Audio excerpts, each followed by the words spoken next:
Fim de semana pede um bom churrasco. E se for uma costela desmanchando, daquelas que você puxa o osso e sai, hein? No Vale Agrícola de hoje você vai aprender uma das formas de fazer esta iguaria. Será que tá macia? Vamos ver? Olha aqui. Não deu nem trabalho. Olá, seja muito bem-vindo a mais um Vale Agrícola, um programa de agricultor para agricultor. E nesta edição também é destaque. 3 municípios do Alto Vale devem produzir juntos mais de 1 milhão de mudas neste ano. Nós fomos até Rio do Oeste conhecer um destes viveiros. Quase não tem explicação, só o dia a dia para você entender do assunto, né? A Epagre vai ensinar como se faz a calda sulfocáustica, um defensivo eficiente e barato. Quando ele tiver numa coloração marrom avermelhada, ele estará pronto. Atendendo também a muitos pedidos, vamos ensinar a fazer um sabão líquido caseiro. A tradição dos produtores de arroz de um bairro de Rio do Sul. Pouco antes da colheita, eles fazem uma despesca de filhotes. Põe na lagoa para reproduzir lá e para depois, na hora que tiver no tamanho, consumir.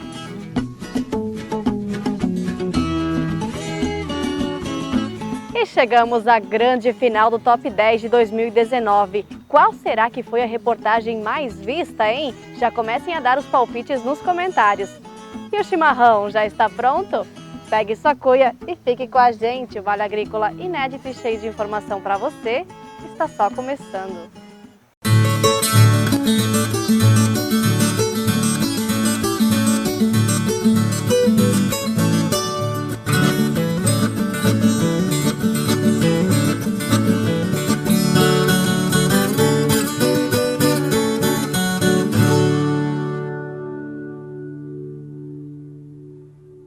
Nada como ter um pomar cheio de frutas perto de casa, não é mesmo? Aqui no Alto Vale, 3 municípios são reconhecidos pela produção de mudas frutíferas e também ornamentais.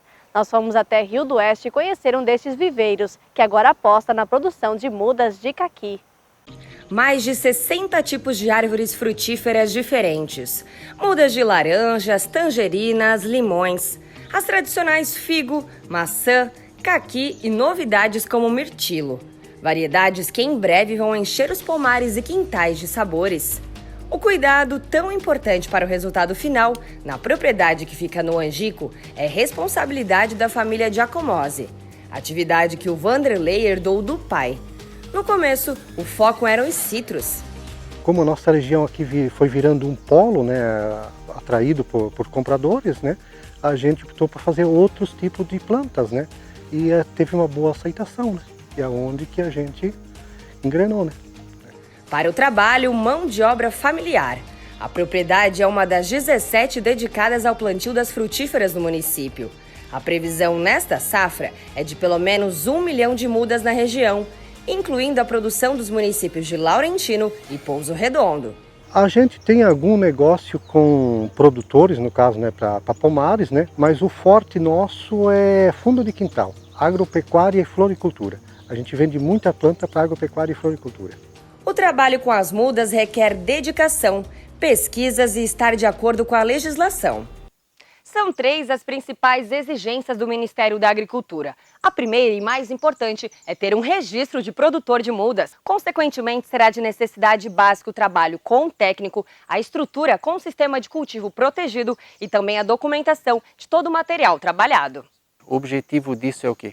É justamente ter todo o controle desde a origem do material para que, se houver algum problema, se possa rastrear e descobrir o foco para evitar problemas. Exigências que foram trazidas para garantir mais qualidade e segurança no produto final, já que antes a maioria das mudas eram feitas assim, ao ar livre. As diversas cultivares pode ter uma variação muito grande de pragas, doenças e vírus, então existe um controle, um trabalho, normas para que essa disseminação não ocorra de maneira que não afete grandes culturas daqui a pouco que possam trazer sérios prejuízos econômicos para o Brasil inteiro, né? Que nunca ia dar conta, né? Porque acostumado sempre em campo, né? Aí você vai ter que montar uma estrutura, como a gente é fraquinho, né? Sabe, na agricultura os colonos em geral são todos, né? Não tem o recurso, né? E a gente ficou com medo, mas foi para os bancos, né, pelos bancos, né, fez os financiamentos, né, construiu as primeiras estruturas, né, e foi indo, e a gente viu que a coisa ia dar certo, né, aonde que a gente está hoje pegando para essa área ali, né. Além do Ministério da Agricultura, quem também auxilia em todo esse trabalho são outras entidades bem conhecidas de muitos produtores do estado. A Cidasc, que é responsável neste caso pela sanidade vegetal, e a EPAGRE, que desenvolve todos os estudos quanto aos materiais a serem utilizados corretamente em cada variedade. A gente não pode esquecer o grande trabalho do produtor, mas o produtor tem que ser o mais interessado em que essas exigências, essas normas sejam observadas, porque se houver algum problema, o mais prejudicado vai ser ele mesmo. As doenças aqui dentro, ele se cria, começa desde pequenininho sem a doença, né, e sai livre, né, sai livre de doenças. Que não tem muitas percas, né, em campo a perca é bastante, né, aqui é menos perca, né. Melhorias que possibilitaram as inovações da produção. Entre as muitas variedades, 3 são as preferidas do viveiro. A produção de pêssego, por exemplo, que antes era feita apenas ao ar livre, hoje é testada em vasos. A produção dos citros recebeu o sistema de cultivo protegido, assim como a produção de caqui, que é a referência do viveiro. A maioria das produções leva pelo menos 2 anos para ficar no estágio final de comercialização. O desafio aqui na propriedade é adiantar esse processo e vender na metade do tempo. Está começando agora, né, eu sou um dos primeiros, né, trabalhando com o caqui, né. A gente está tentando fazer o caqui, no caso de que em geral é de 2 a 3 anos. Eu estou tentando fazer ele com 1 ano. Né? Então, se eu conseguir nessa área de fazer com 1 ano, né, é uma boa saída. Né? Começa pela semente, né, e é uma continuação no caso. Né? A gente faz a semente germinar, né, e vai crescendo e tal, né, e depois vem a enxertia, né, e a condução dela até ficar lá pronta. Né? A referência quando o assunto é mudas frutíferas não veio de uma hora para outra. Hoje é responsável por fortalecer a economia dentro das propriedades rurais. Faz com que atraia consumidores do Brasil inteiro, porque o consumidor, o comprador, vindo para essa região, ele sabe que vai encontrar o produto que ele quer, de qualidade, e consegue completar a carga o mais rápido possível, e isso tudo é ganho de dinheiro para quem está envolvido na atividade. E quem lida com doenças, novas variedades, cuidados diários, sabe muito bem, fácil não é. A gente vai apanhando, né? Vai apanhando e com os erros, né, vai aprendendo, né? E quase não tem explicação, só o dia a dia para você entender do assunto, né?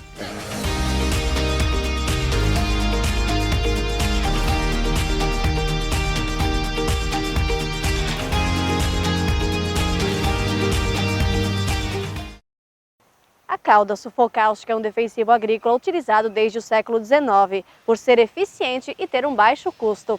Tem função acaricida, inseticida e também fungicida. E além de tudo, ainda tem nutrientes que fazem bem às plantas. Confira agora como fazer o preparo em casa.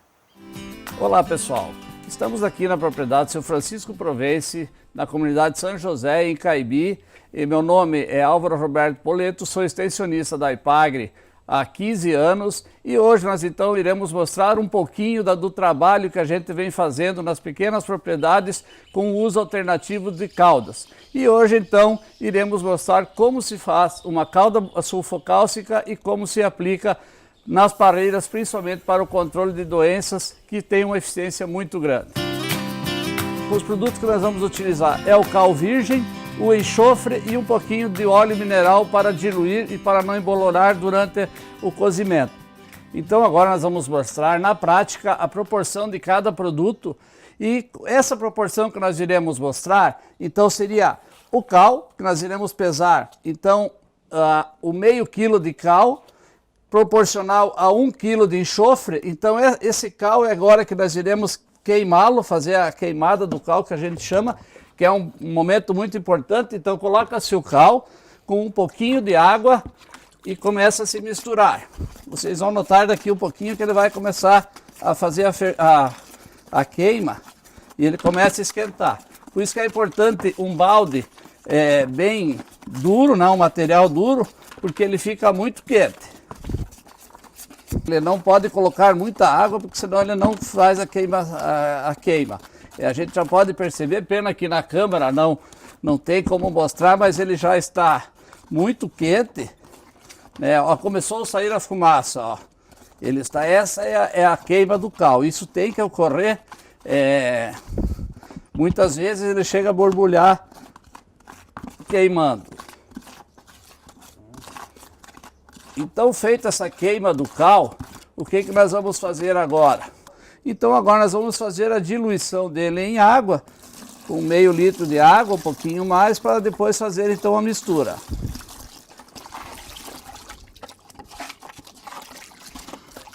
Então, após a diluição da cal, pegamos o enxofre e vamos diluir em água morna para fazer a mistura. Diluindo ele devagarinho para que não fique embolorado. Como vocês podem ver aqui, o produto ficou bem diluído, sem embolorar. Então, pessoal, agora com as duas misturas feitas, a gente vai começar o preparo da calda. Vamos misturar primeiro o enxofre diluído em água fervente, né? Vamos pegar um pouquinho mais de água, né, para diluir bem e pegar todo o produto que está dentro do nosso recipiente e colocá-lo na água fervente. Feito isso aí, então agora a gente vai mexer novamente a nossa cal, que está diluída, porque ela fica um depósito no fundo, então nós não podemos perder esse depósito. Vamos mexer e fazer então a mistura da cal no enxofre. A gente vai fazer a mistura do óleo mineral para que não ocorra o emboloramento do cal e do enxofre. E a partir desse momento, então, é fazer o cozimento durante mais ou menos 1 hora. Quando ele estiver numa coloração marrom avermelhada, ele estará pronto. E se a gente tiver o densímetro, a gente pode medir a densidade dele e aí sim teremos quantos graus realmente tem essa calda. Então, pessoal, após toda a nossa explicação, o produto está pronto e temos mais uma dica importante. É a diluição para aplicação nas frutíferas, principalmente em tratamentos de inverno. Uva, pêssego, frutas de caroço, é 1 litro de produto para 10 litros de água. Outra dica importante é fazer a limpeza dos equipamentos. Tanto o galão do qual a gente fez a fervura do produto, quanto a máquina de aplicação, porque é um produto à base de cobre e se nós não fizermos uma lavagem adequada do nosso equipamento, vai haver a corrosão. Então a dica é utilizar água com vinagre, bastante vinagre, e logo em seguida água com limão, fazendo então uma boa lavagem, principalmente das peças de metal, e não vai haver corrosão.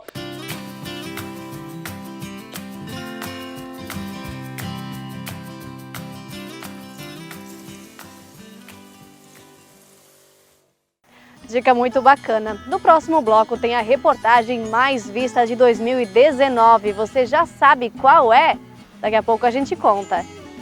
E tem uma antiga tradição de um dos bairros de Rio do Sul. Pouco antes da colheita do arroz, eles fazem uma despesca, principalmente de filhotes de peixes que vêm dos rios.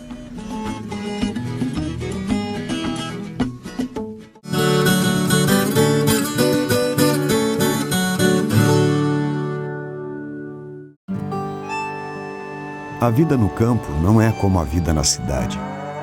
O barulho do despertador é diferente, o cheiro do café, a música. A gente gosta de fazer as coisas de outro jeito, do nosso jeito. Quando precisamos de algo, basta procurar os amigos do Sicoob, que sempre nos deram todo o apoio. Sicoob, o parceiro do produtor rural catarinense. Muito antes do agronegócio ter esse nome bonito. Em 1984, surgiu uma empresa preocupada em fornecer aos agricultores sementes de cebola de qualidade. Há 4 décadas, a Lotário vem investindo em tecnologia que traz mais sanidade e desenvolvimento para quem sabe que qualidade é fundamental. Sementes Lotário, o nome de força em sementes de cebola.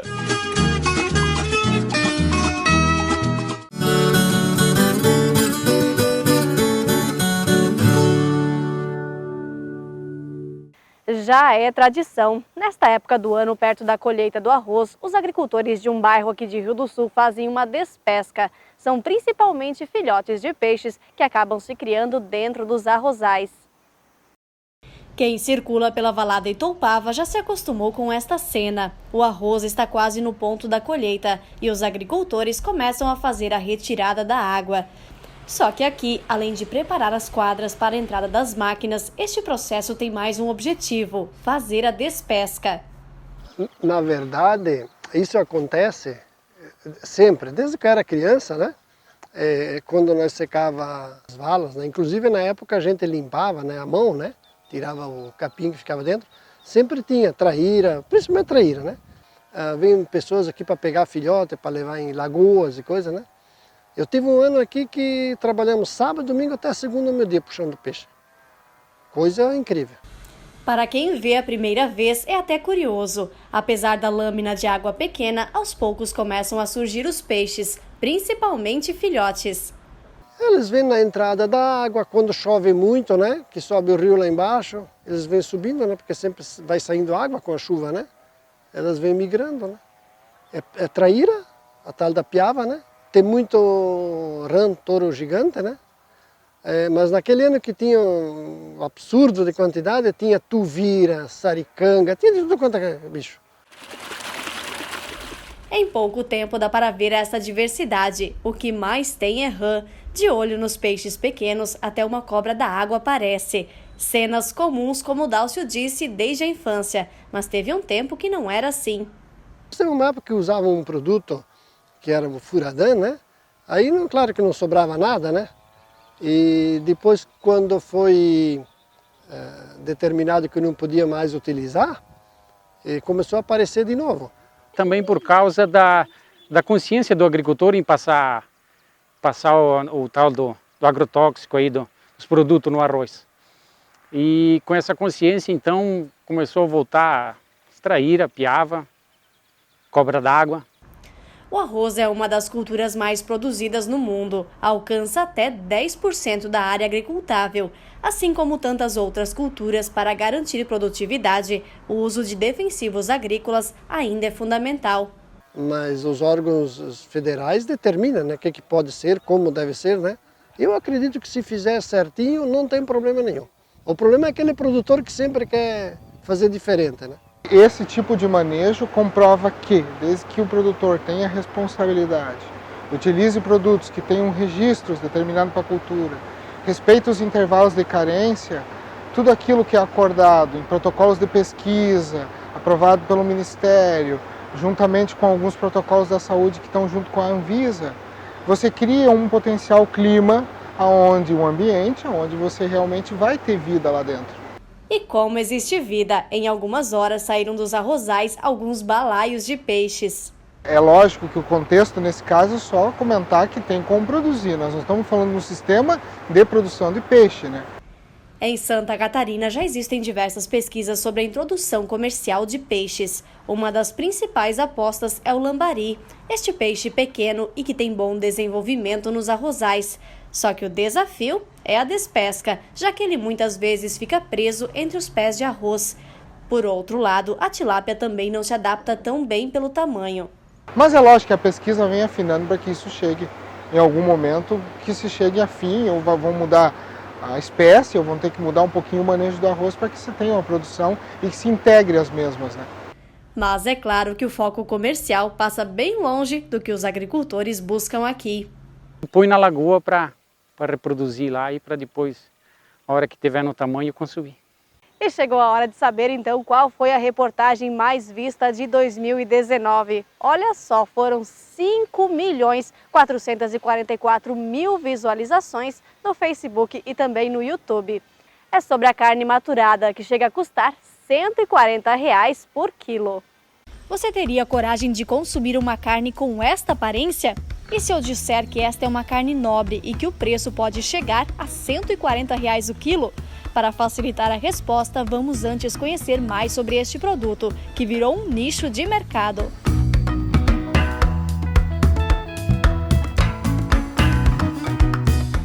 A dry age, ou maturação a seco, é um processo de aperfeiçoamento da carne em busca de mais sabor e maciez.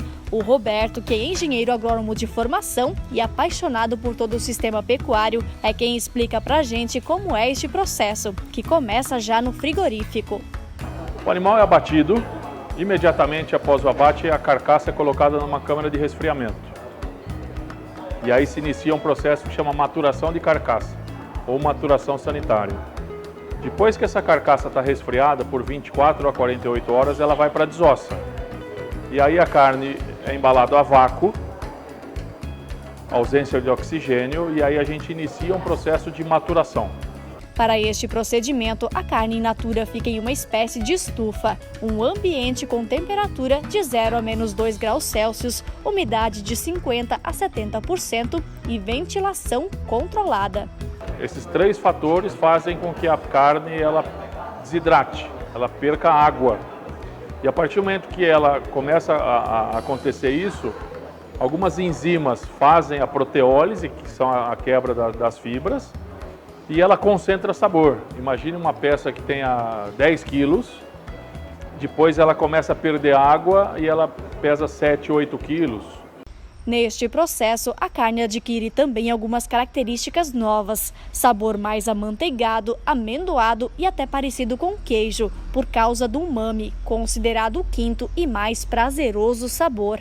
Isso é o que a gente tem visto até em pesquisas, em trabalhos científicos e agora na prática, porque o Brasil já tem vários produtores dessa técnica e a gente percebe que todo um sabor a mais que ela consegue propiciar, porque a nossa língua consegue sentir 4 sabores: salgado, doce, amargo e azedo. E o dry age é um ingrediente, é um alimento que consegue atingir um quinto sabor, que é o umami. A carne vem para atender a mercados cada vez mais exigentes, que aceitam pagar mais desde que o produto tenha qualidade. A Andréia é zootecnista e coordena capacitações para que todo o setor esteja preparado para esta nova fase. Quando eu estava do outro lado, estava do lado do mercado, eu sentia muita dificuldade de encontrar conteúdo de qualidade para tomada de decisão rápida. Eu era gerente de produção, a produção estava rodando e muitas vezes eu tinha alguma situação que eu precisava de uma resposta e não tinha timing para ler um artigo científico, por exemplo. E isso, enquanto mercado, me causava inclusive desperdício de alimento. Em um restaurante como este, no centro de São Paulo, a carne maturada virou um produto com alto valor agregado. No momento que eu, como consumidora, como uma carne de qualidade feita por um bom chefe, num bom método, eu vou querer comprar essa carne. E quando eu quero comprar essa carne, eu não sei onde eu vou comprar, eu não sei como que eu vou comprar. Então o meu elo é a informação. Sempre, se eu for bem informado, eu vou saber onde procurar uma carne de qualidade e saber quais parâmetros que transformam essa carne de qualidade. Entre elas, olhar o rótulo, qualidade, coloração, se eu estou com algum processo de contaminação. E isso tudo o consumidor ainda não sabe diferenciar. E através da maturação eu equalizo e eu entrego para o meu cliente final um produto mais padronizado que vai criar um valor a todo o processo. Então eu até brinco, eu falei que existem 2 produtos. Quando eu falo de carne de qualidade, tem 2 caminhos, ou maturando carne ou do jeito errado. Interessante, né? Foi uma reportagem que praticamente viralizou nas redes sociais. Tantas outras também mereciam estar nesse top 10. Foi um ano muito bacana, de muitas reportagens com grande audiência. Só no ano passado a gente teve 120 milhões de visualizações de vídeo. 20 milhões de pessoas diferentes assistiram o programa, tanto nas plataformas do Facebook como no YouTube. Nós vamos agora para um rápido intervalo e na volta tem um sabão líquido caseiro. E tem a receita de uma costela. Sabe aquela que você consegue tirar os ossos fora de tão macia que fica? No próximo bloco a gente traz todas as informações.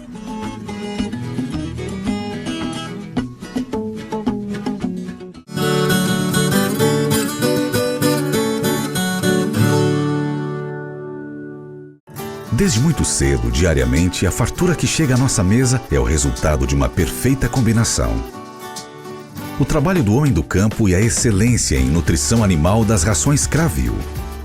Produtos desenvolvidos com ingredientes selecionados do campo, alta tecnologia e experiência de mais de 40 anos de quem se preocupa com o resultado final.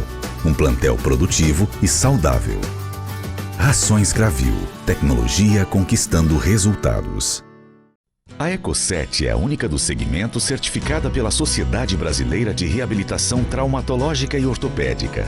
O processo de fabricação dos colchões Eco e acessórios do sono da Eco7 é certificado pelo ISO 9001. Produzimos alta tecnologia para preservar seu maior patrimônio, sua saúde. Diga sim à vida, conforto e cuidados com sua saúde e bem-estar. Colchões Eco7, sinônimo de longevidade.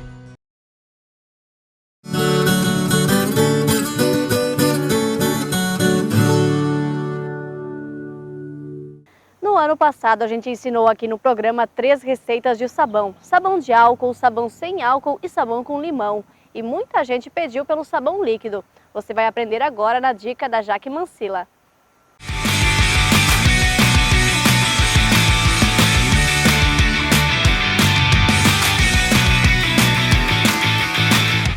Olá! A receita que nós vamos preparar hoje é uma receita de economia doméstica. Essa receita serve tanto para sabão líquido, para lavar roupa, quanto para dobrar a quantidade do nosso detergente líquido para a louça. Todos os detergentes eles têm desengordurante na sua formulação. Então, para nossa roupa, nós vamos preparar hoje com um aroma mais de roupa mesmo. Este aqui, ele lembra, é Marine, ele lembra alguma coisa de sabão líquido daqueles mais conhecidos por nós, que a gente não deve falar a marca. Então é super rápido e super prática essa nossa misturinha de hoje. E nós vamos mostrar para vocês a maravilha que fica. Se nós formos utilizar para louça, nós utilizamos só o detergente líquido sem aromatizante. Se for para fazer sabão líquido para roupa, a gente pode colocar um aromatizante. Para essa receita nós vamos utilizar meio litro de água. Essa água está em temperatura ambiente. Nós vamos utilizar 1 colher de sopa rasa de bicarbonato de sódio, 1 colher de sopa rasa de sal e um detergente líquido de 500 ml. Vamos lá então. O certo, o correto é que se use essa sequência que eu vou fazer, gente. Nós vamos misturar, colocar a água, iniciar o processo, é uma água fria, não é água quente. O detergente, a gente procura não bater muito, só misturar mesmo, para que não se forme muita espuma. Quando a gente vai misturando, a gente já vai sentindo que o detergente vai engrossando, mesmo em mistura com a água, ele permanece encorpado. Mas quando a gente adiciona o sal e o bicarbonato, ele fica super grosso, gente. Ó, é só misturar. Agora nós vamos colocar o sal de cozinha, misturar, ele já fica super grosso. Olha aqui, a consistência já dá para notar, fica super grosso. É importante, muito importante lembrar que não utilizem os materiais que vocês utilizam na cozinha, são materiais próprios aqui para fazer produtos de limpeza, portanto, para a economia doméstica, mas para a área da limpeza, não se mistura com a área da alimentação. Isso aqui eu uso só para isso, não utilizo para alimentação. E ó, gente, ficou bem grosso, agora eu vou colocar o bicarbonato, ele continua engrossando. A função do bicarbonato é justamente tirar sujidades. Olha só, gente, como ficou grosso. Misturar e está pronta a nossa receita de sabão líquido ou detergente líquido. Olha só.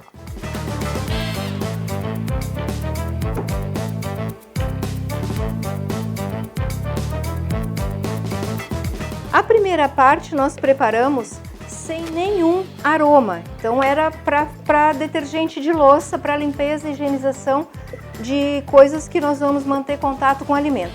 Agora, se for para roupa, assim ele fica com pouco aroma, então é mais interessante, eu utilizo aqueles aromas, são aromas concentrados que a gente encontra em supermercado. Aqui eu vou utilizar um aroma de talco. Ó, é só misturar, mexer um pouco mais e o nosso sabão líquido permanece, grosso, viscoso. E agora com um aroma maravilhoso. Pronto para utilização.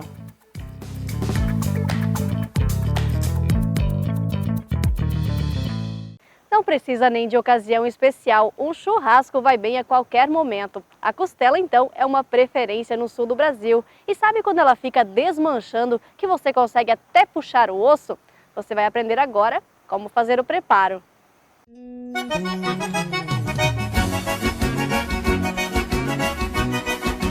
Fala, rapaziada, primeiro agradecer a Aline aí pelo convite. Hoje a gente vai mostrar para vocês então como é que a gente faz uma costela. Não tem jeito certo ou errado é não fazer churrasco, né? E o encontro de amigos sem carne é só um encontro de amigos, e você assar uma carne sem os amigos também é só carne assada. Churrasco é quando a gente tem amigo reunido e uma carne boa na churrasqueira. Vou mostrar então o jeito aqui que eu faço a costela para vocês. A gente começa, como eu disse no início, tem jeito certo ou errado. A gente vai tentar fazer o sal ficar grudadinho nela, para ela ficar com aquele temperinho gostoso. Então, para isso, eu uso vodka. A gente vai passar um pouquinho de vodka. Você pode colocar também azeite, que você tiver disponível aí na sua casa. Passar um pouquinho de vodka aqui, né, de um lado. Vamos dar uma espalhadinha. Essa costela aqui é uma costela de segundo corte, ou seja, ela tem bastante carne e pouca gordura. E o sal grosso tradicional, vamos espalhar então aqui na nossa costela. Vamos botar bastante, uma quantidade bem generosa mesmo de sal.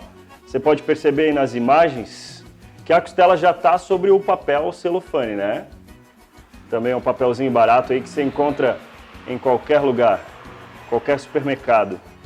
Para você saber aí a quantidade de sal, o sal é a gosto, né? Mas você tem que entender que esse sal aqui, ele vai dar uma derretidinha. E como ele tem uma granulação menor que o sal grosso tradicional, né? Então ele vai derreter mais rápido, você não precisa exagerar muito. E agora a gente vai então repetir o procedimento. Vamos passar a vodka aqui. Não precisa de muito, né? E novamente colocar o sal. Nesse momento aqui a gente tem duas opções então. A gente coloca a costela no fogo, sem o papel, para a gente fazer a selagem dela antes e depois colocar o papel para cozinhar, ou a gente coloca primeiro no papel e depois a gente assa ela sem o papel então para dar aquela douradinha, para ficar do tipo para você servir. Eu prefiro fazer direto no papel e depois só finalizar ela. A gente vai enrolar então.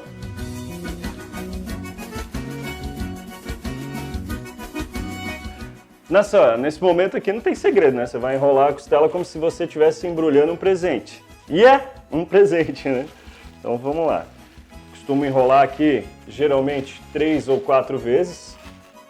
Lembrando, deixar aquela sobrinha nas laterais aqui nas bordas para a gente poder amarrar depois e não deixar o líquido escapar dessa carne, né? Esse papel aqui, ele é um papel baratinho, você compra ele por peso, por exemplo. 270 gramas vai dar aí R$10, R$11, é super baratinho, todo mundo pode comprar. A gente vai usar o mesmo papel aqui, aproveitando que ele é barato, né? Vamos usar ele para amarrar também.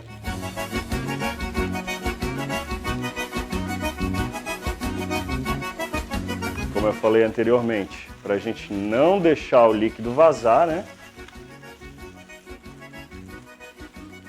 E a gente passa o papel aqui e faz aquele nozinho firme. E agora a gente vai fazer a mesma coisa do outro lado também, na outra ponta da costela. Só tem que dar aquela enroladinha para não arrebentar o plástico, né? Que ele não é tão resistente assim. E agora no caso da nossa costela, como ela é um pouco mais larga, sobra aqui um pouquinho de papel, a gente vai passar também uma amarraçãozinha aqui no meio dela.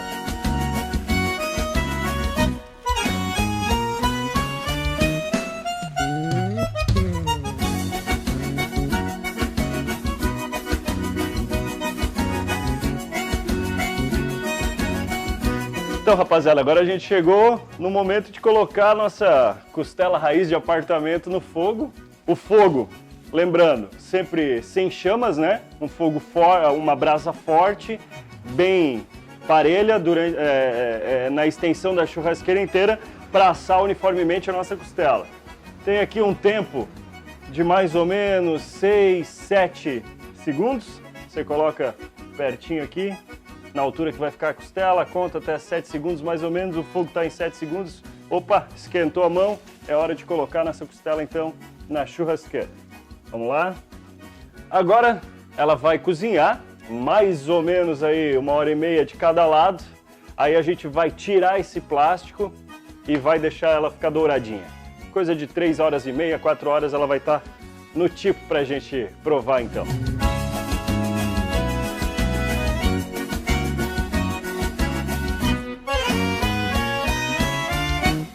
Aí, rapaziada, então chegou a hora da gente tirar a nossa costela do fogo. Ela já tá mais ou menos umas 3h30. A gente vai tirar aqui, ó, e tirar o líquido que ficou restante ali no plástico, né? Olha só. Dá pra ver aqui, ó, que o osso já tá saltando da carne. Vamos tirar o plástico então? Cortar aqui, ó. E por conta da vodka que a gente usou antes da colocação do sal, o sal tá grudadinho nela, ó. Se a gente tivesse colocado sem o sal ou sem o azeite, conforme você queira aí na sua casa, não ficaria grudado nela, ou seja, ela ia ficar faltando aí aquele salzinho que dá o tempero especial, né? Olha, ela já tá douradinha, tá bem macia. Se a gente puxar aqui, forçar um pouquinho, o osso já sai. Mas a gente vai deixar mais uns 20 minutinhos aqui no fogo para esse osso aqui, ó, saltar de verdade da carne, tá bom?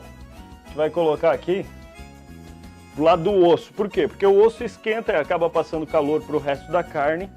Então não tem necessidade de você colocar mais para cozinhar ao lado que mais tem carne, né? A gente vai colocar do lado do osso aqui, que através do osso ele passa o calor aí, então cozinha o restante da nossa costela, olha só.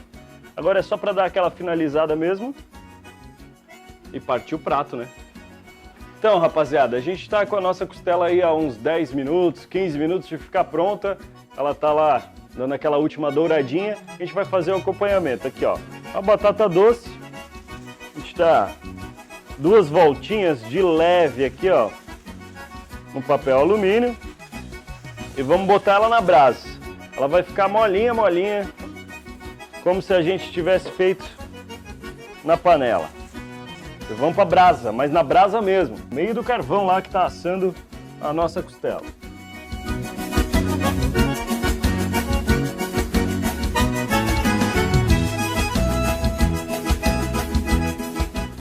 Então, galera, chegou a tão esperada hora, né? A hora da gente tirar a nossa costela do fogo aí, ó. Ela tá bem douradinha. A gordura cozinhou bastante. O ossinho, ó, olha aqui, olha só, coisa linda. Meu Deus. Vou pegar um paninho aqui e puxar com o paninho, ó. Olha aqui, olha aqui, olha aqui, olha aqui, olha aqui. Tá do jeito que a gente queria. Olha só, coisa linda. Um osso aqui de cima, ó, se você for ver bem de pertinho, já caiu lá na churrasqueira, já caiu, já saltou fora aqui. Ah, senhora. Vamos cortar então? Vamos degustar? Bora lá. Será que tá macia? Vamos ver? Olha aqui. Não deu nem trabalho. Olha aí. Um pedaço desse para cada um, será que tá bom? Olha aí. Aí, galera, então a gente vai fazer aqui, ó, no modo raiz. Vou cortar a fatiazinha dela. Pra gente provar antes de a gente servir pra galera, né? Vamos ver se fica boa. Privilégio do assador, né?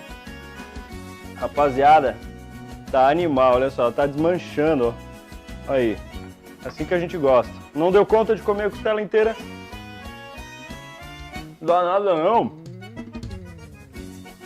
Dá pra fazer vaca atolada no outro dia.